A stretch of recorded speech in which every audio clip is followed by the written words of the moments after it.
요양시설 환자를 감금하고 상습적으로 폭행한 혐의로 노인 요양시설 대표 목사님이라고 하십니다. 60대 목사가 구속됐습니다. 다른 환자와 싸웠다라는 이유로 묶었습니다. 쇠사슬로 일주일 동안 침대에. 일단 어떤 곳인지 한번 살펴보시죠. 이성호 기자입니다. 지난해 10월 충북 영동의 한 시설에서 요양하던 64살 최 모 씨가 다른 환자와 싸운다는 이유로 시설 대표로부터 처벌을 받았습니다. 최 씨는 1m 길이의 쇠사슬에 손목을 묶이고 자물쇠가 채워진 뒤 침대에 일주일 동안이나 감금됐습니다. 또 다른 환자 61살 우모 씨도 퇴소를 요구한다는 이유로 비슷한 처벌을 받았습니다. 이처럼 시설 환자를 쇠사슬로 묶어 감금하고 수차례 폭행한 혐의로 이 요양시설 대표인 목사 63살 백모 씨가 구속됐습니다. 목사 신분이면서 노인 요양시설을 운영하는 피해자가 말을 안 듣는다 이런 이유로 쇠사슬을 이용해서 피해자들을 감금하고 또 수차례 폭행하고. 백 씨는 또 요양보호사를 근무하는 것처럼 허위 신고하고 간호사의 근무 시간을 부풀려 800여만 원의 장기 요양급여를 부정으로 받은 혐의도 받고 있습니다. 특히 백 씨는 이런 사실이 적발돼 요양시설 업무가 정지된 뒤에도 환자를 가둬놓고 가족으로부터 보호비까지 받았던 것으로 알려졌습니다. 하지만 백 씨는 이런 혐의를 전면 부인했습니다. 자신이 요양시설을 운영하면서 원칙대로 환자들을 다루었을 뿐 잘못한 것은 없다고 주장했습니다. 여기서 다른 사람 피해를 주니까 따려고 해가지고 그런 증거 사진 다 있어요. 사람을 때리고 씹히고 때려가지고 사람을 다치게 하니까 그걸 제지하기 위해서 그렇게 했던 거예요. 경찰은 피해자가 더 있을 것으로 보고 요양시설 환자들의 진술을 토대로 수사를 확대할 방침입니다. YTN 이성호입니다. 네, 지금 저 사진을 자식들이 봤으면 어땠을까요? 자, 이 얘기 다뤄보도록 하겠습니다. 일단 지금 저희 기자가 간단하게 설명을 했습니다만 어떤 부분이 그 전문가로서 이 목사 행동 이런 걸 떠나서 가장 악질적이고 죄질이 높은 행위인지 설명을 좀 해주시죠. 지금 쭉 나온 것 중에서. 쇠사슬을 묶은 겁니까? 예, 대체로 이제 요양시설에 수용되신 분들이 통상 가정에서 소위 제대로 이제 케어를 못하는 이제 상황이다 보니까 네. 치매가 있다든지 또는 다른 어떤 정신질환이 있는 경우에 자식들 입장에서는 제대로 또 돌볼 수 없으니까 이런 요양시설 보내는데 이분들이 또 요양시설에 입소했을 때도 정상적인 생활을 못 합니다. 그리고 또 요양시설 자체가 보면 이렇게 재정적인 좀 열악하다 보니까 충분히 이제 관리할 수 있는 상황이 못 되다 보니까 쇠사슬이라든지 아니면 다른 어떤 움직이지 못하도록 이런 이제 조치를 하다 보니까 감금이라든지 폭행이라든지 이런 행위들이 계속 이제 연속적으로 일어납니다. 저걸로 묶어놨답니다. 저걸로 사람을 자신의 부모였으면 저렇게 묶어놨을까요? 그냥 한마디로 황당하고 이해가 안 되는 상황인데, 자 게다가 저는 이 부분을 집중하고 싶습니다. 여기에다가 돈을 타냈답니다. 이 요양원에 노인들 모시면은 또 정부에서 돈 받지 않습니까? 장기 요양 급여. 이거는 또 그러니까 사람을 돈으로 본 거예요. 이 부분도 좀 설명을 해주시죠. 어떻습니까? 예, 가끔 보면 이제 돈을 좀 더 받아내기 위해서 실제로 근무하지 않은 요양 관련된 사람들이 근무한 것처럼 이런 식으로 좀 장부를 허위로 기재해서 정부로부터 이렇게 부정수급하는 이런 사례들이 이제 많고요. 예. 특히나 이제 요양시설들이 우리나라 같은 경우는 대부분 개인이 운영을 합니다. 사실 이게 좀 복지시설이기 때문에 이제 재정적으로 상당히 좀 탄탄한 그런 이제 좀 공적인 기능을 해야 되는데 영리를 추구하는 그런 어떤 가능성이 있다 보니까 허위로 청구해서 부정수급하는 사례들까지도 이 범법 사실이 이제 드러나고 있습니다.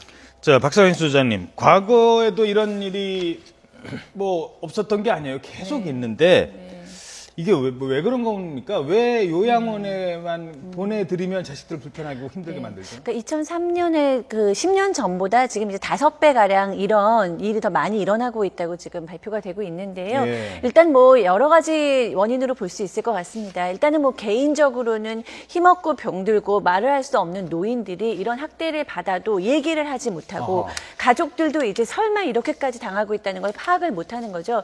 그래서 제가 개인적으로는 여러 여러 이제 분들이 저한테 질문을 하기를 어린이집도 비슷한 이렇게 힘없는 약자가 당하는 어떤 학대이지 않습니까?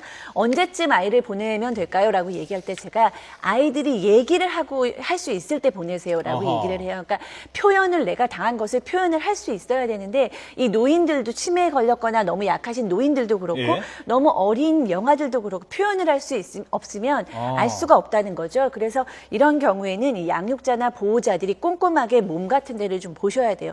혹시 학대를 받은 정황이 있는지 다친 곳이었는지 그런 것들을 좀 개인적으로 볼 필요가 있고요. 그다음 구조적인 것도 상당히 좀 문제가 있는 게 정기적으로 감사를 한다던가 이런 걸 통해서 이런 학대가 있는지를 보아야 되는데 지금 사실 구조적으로도 굉장히 감시도 소홀하고요.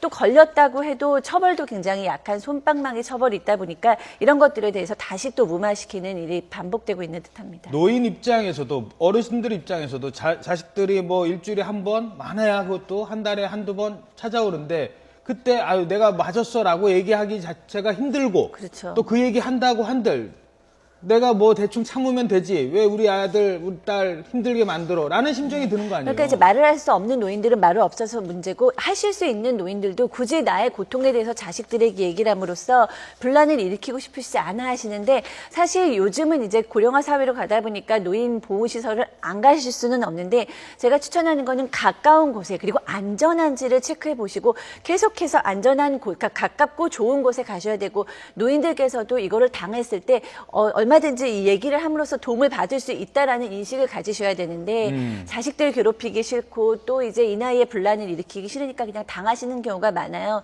그러다 보니까 이제 점점 이 고령화 사회에 이런 문제는 더 확대되고 있는 추세로 보입니다. 예. 자, 이거 노인들 대상으로 하는 범죄 수사하는 것 쉽지 않죠? 어떻습니까? 그렇죠. 아마 이제 연령이 이제 고령이다 보면 정확하게 진술한다든지 증거를 제시한다든지 이런 부분들이 일반 사람들에 비해서 상당히 현저히 떨어지기 때문에 그리고 수사를 하더라도 일반 이제 그 피해자들에 대한 수사만큼 수월하지는 않습니다. 그리고 피해자들 스스로도 뭐 이런 부분 좀 숨기거나 좀 창피스러워서 말을 하지 않을 수 있는 가능성이 있습니다. 예. 최 변호사님 어떻게 해야 될까요? 그런 것 같습니다. 결국 그 사각지대에 있는 부분에 대한 그 행정 당국의 손길이 미치지 않기 때문에 그런 것 같은데요. 실제로 우리가 그 시내에 있는 것뿐만 아니고 교외로 나가다 보면은 각종 요양병원과 이런 것들이 많이 있습니다. 그러다 보니까 이 부분에 대해서 행정력이 미치지 않기 때문에 그 부분에 대한 어떤 상시적인 행정 절차, 감사 같은 것들을 좀 강화할 필요가 사실 없지 않다고 보는데요.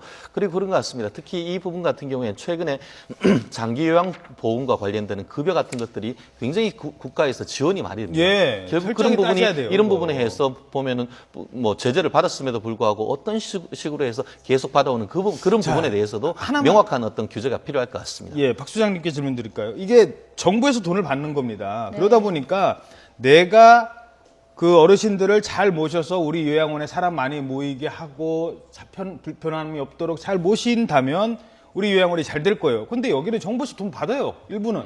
그러니까 들어오는 사람들이 그냥 뭐라고 합니까? 그냥 돈이 되는 거예요. 쉽게 말해서 돈으로 보는 거예요. 이런 구조적인 문제 좀 정부에서 돈을 줄 때는 그걸 또 따져가면서 줘야 되지 않을까요? 그러니까 이제 이렇게 보면 탁상행정 같은 것이 문제가 될 것 같아요. 나는 몇 기관한테 그냥 내 할 일을 해서 줬는데 그 안에서 어떤 것이 일어나는지 보호감찰은 전혀 안 되고 있다는 것이죠. 그러니까 돈을 줄 때는 줘서 끝나는 것이 아니라 그 뒤에 책임까지 다 하셔야 될 것 같습니다. 물론 요양시설 중에는 여러 정말 내 부모처럼 잘하는 분도 계실 거예요. 그럼요. 예, 근데 그럼에도 불구하고 이런 문제가 지금 계속 일어나고 있기 때문에 정부에서는 대금을 지급하는 것도 중요하지만 우리 어머님, 아버님을 잘 모시고 있는지에 대해서 꼼꼼하게 점검함으로써 이 자식들도 마음 편하게 일할 수 있고 부모님들도 그 안에서 정말 안락한 노후를 사실 수 있도록 보호해 주셨으면 합니다. 예, 하나만 더 덧붙이겠습니다. 이 요양시설 다 그렇다는 거 아닌 거 아시죠? 몇 군데만 그렇습니다. 이런 말썽 있는 요양시설이 있습니다. 자, 그렇다면 요양시설 하는 분들께서도 스스로 자정 노력하고 이런 것 있는지 얘기 들어서 소문 들어서 아실 거 아닙니까? 자정 노력도 좀 필요할 것 같습니다.